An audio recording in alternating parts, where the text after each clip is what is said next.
The city was always busy. Lights never slept. Cars moved like ants, and tall buildings touched the sky. In this city lived a powerful Asian man. People feared his name, even when they whispered it. He owned many businesses. He wore fine suits and spoke with cold eyes. Many thought he had no heart. But inside him was a deep pain. When he was a small boy, he was lost. Years ago, during hard times, his family tried to travel for a better life. There was confusion, noise, and fear. In that moment, the boy was separated from his mother and little sister. He cried. He waited. But no one came back for him. He grew up alone. He moved from place to place. Life made him hard. Trust left his heart. Power became his shield. Money became his voice. Slowly, he rose high in the city.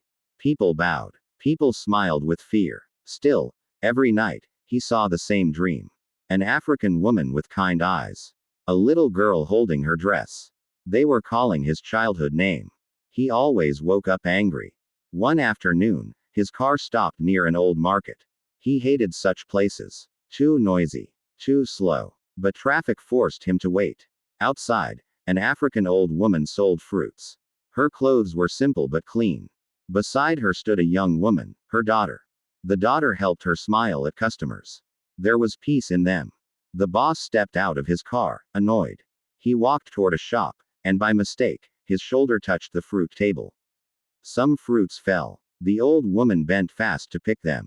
"I am sorry," she said softly. But the boss was already upset. "Why are you blocking the way?"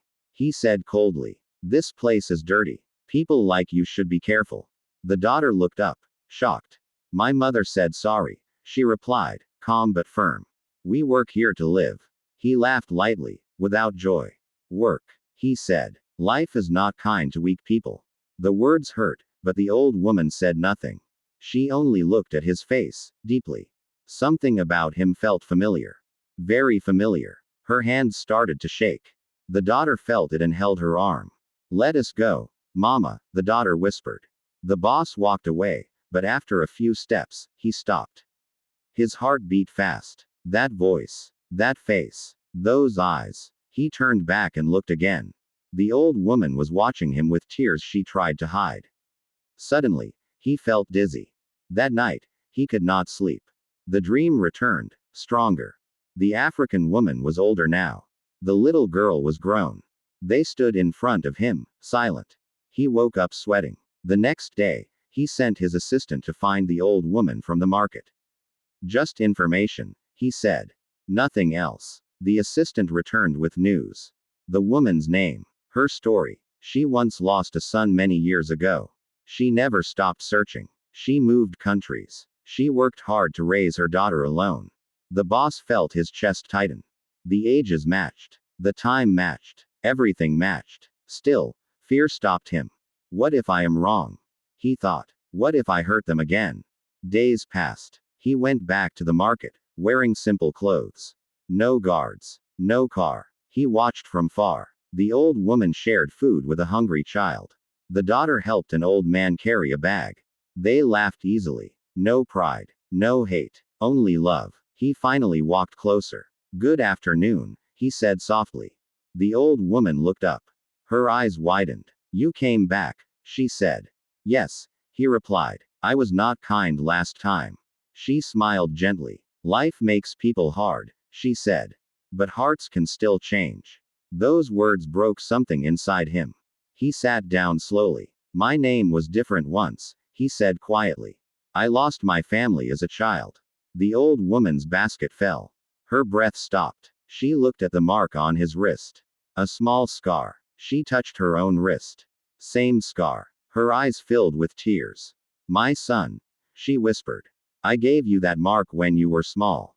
The city noise faded. The daughter stared, confused.